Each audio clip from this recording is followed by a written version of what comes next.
Hi, this is Krista at the Secret Yarnery. Welcome to Crochet Podcast, episode 164.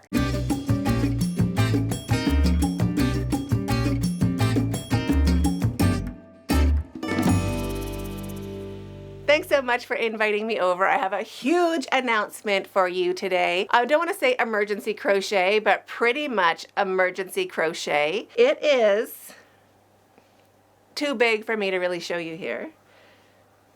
Ba, ba, ba, ba. Check that out. Ready for it? Boop. Boop. Oops. Got that all messed up. Hold on. There we go. Almost.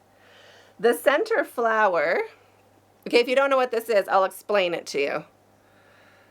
Once I get it, this is my cute flower in the cute middle where it is supposed to be. Get in the middle.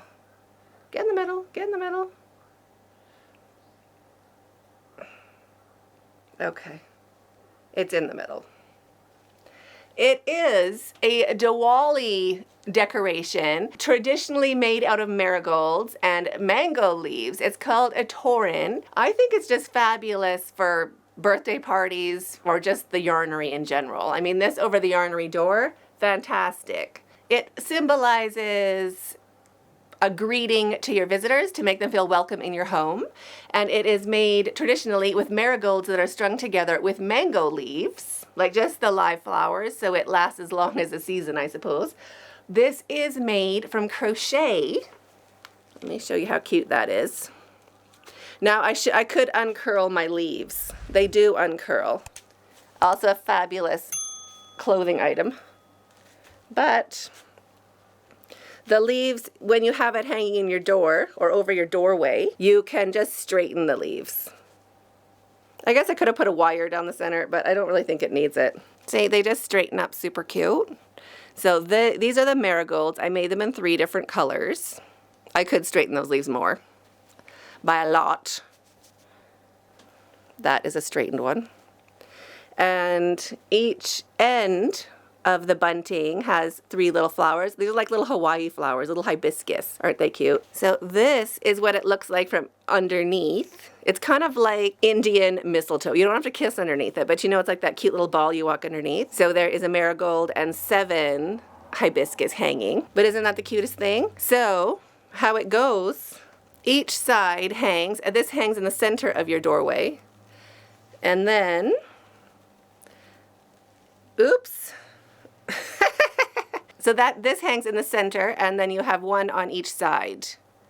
I really need 3 hands in these particular instances. I'll put some pictures on top or some video so you can kind of see what I mean. That is what it looks like on top of a doorway. So this fits a standard doorway, but you could literally make it to fit any size, like a double doorway.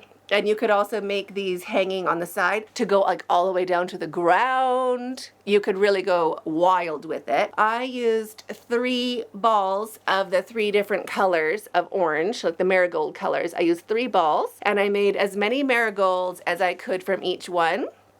The most, I think, being about 25 and the least being 18. It depended on the thickness of the yarn. I just used whatever yarn I had on hand. Now, the other good thing about this pattern, you make all your pieces and you just string it together. See that? You just string it together. And I left it, like I did not sew everything in where I attached everything. So they're in pieces. So that is a piece. This is a piece. That is a piece. This is a piece. So if you want to extend any of it, you don't have to take apart the whole thing. You just take apart that section or one side of that section, add some more flowers to it to make it fit whatever doorway you have. So you don't even have to make it like one size forever. You could customize it year to year. Not even joking. How easy is that? It hangs perfect.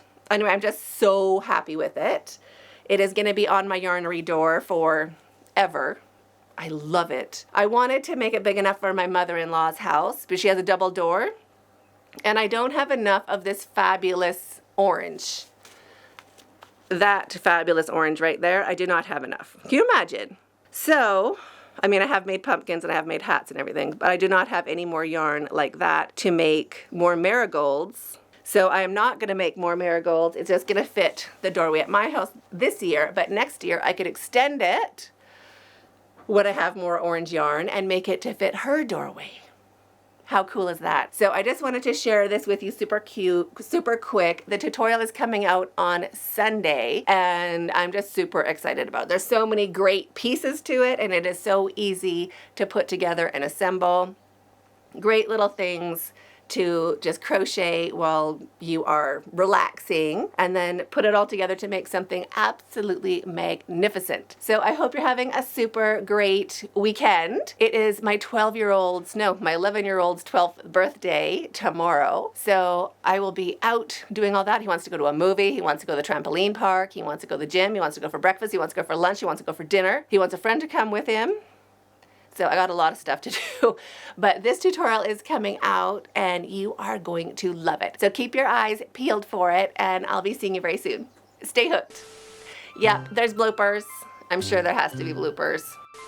Hi, this is Krista at the Secret Yarnery. Welcome to Crochet Podcast, episode 165. Okay, one of those is going to be right. Whew. I don't know. It could be 64. Maybe it is 64. I've had it on I don't know. You know, you have a list of things to do and then you are not sure how far you are on your list, but you think you're done, but then maybe you just wrote it down a bunch of times and you haven't done it. Kind of like that. Anyway. I don't gotta look at the shoes all day long. Let's see. Okay, that's better. If the disco ball ain't there, it's not right. It ain't a party without a disco ball. Thanks so much for inviting me over. I have a huge, oops, it's almost falling off my lap. No, let me start again. I'm waiting for you in that video up there. Stay hooked.